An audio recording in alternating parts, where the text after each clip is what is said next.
Magandang araw muli sa inyong lahat. Welcome to Kape Tayo, bro.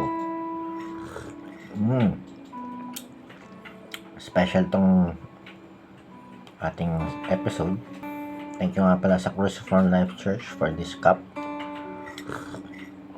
Although, I can say, I don't deserve to be the best papa. Kasi hindi naman ako perfect, no? Pero I want to dedicate this episode para sa mga, hindi lang siguro sa mga father, kundi sa mga magulang din. And of course, dun sa mga anak. Especially sa mga anak. Ano? Dahil para sa inyo rin to ang mensaheng ito. Ano? So this is something inspirational and at the same time spiritual. Ano? So, since it's Father's Day,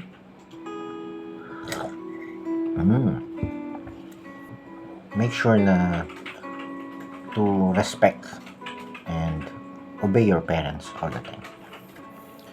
Saan sabi dito sa Colossians 3:19, 20 pala. Sorry, sa mga husbands pala yun. Kaya sa 20, children, be obedient to your parents in all things, for this is well-pleasing to the Lord. So, kung gusto nyo i-please ang Panginoon, no, you obey your parents.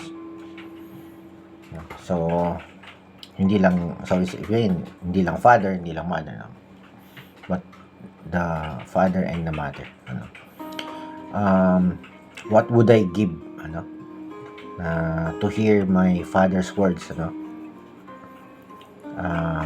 kahit pa yung mga time na pinapagalitan ako noon, syempre kapag namimiss mo yun, na sana naririnig mo pa rin yung mga salitang yun na sinasabi sa'yo ng magulang mo or ng father mo in our case,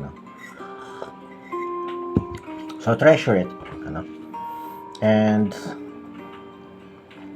mapalad yung mga bagong generation ngayon kasi ayan pa pwedeng mag-live ng mga ganitong video, and I'm sure if ever na balang araw wala na ako sa mundong ito, at least mapapanood nila to mga anak ko, so kasi noon ayun sa father ko wala naman ako recording nila niya, so hindi ko na maririnig talaga yung kanyang mga words, although in my memory na lang.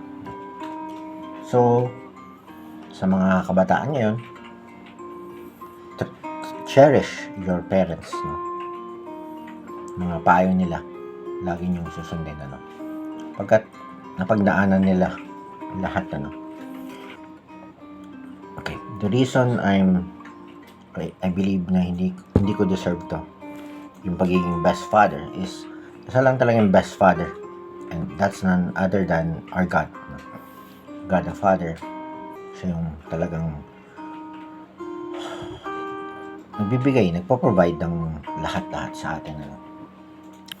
Tayong mga magulang, tayong mga father, we're just an image, kaya nga dapat talaga ang father, siya yung nagdadala sa kanyang family, lalo sa spiritual, we are role models para sa atin makita sa atin yung buhay ng Panginoon.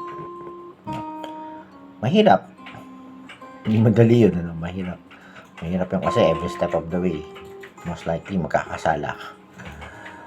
Mahirap maging magulang, mahirap maging father na ang pinoportray niya is a Christian or Bible following, or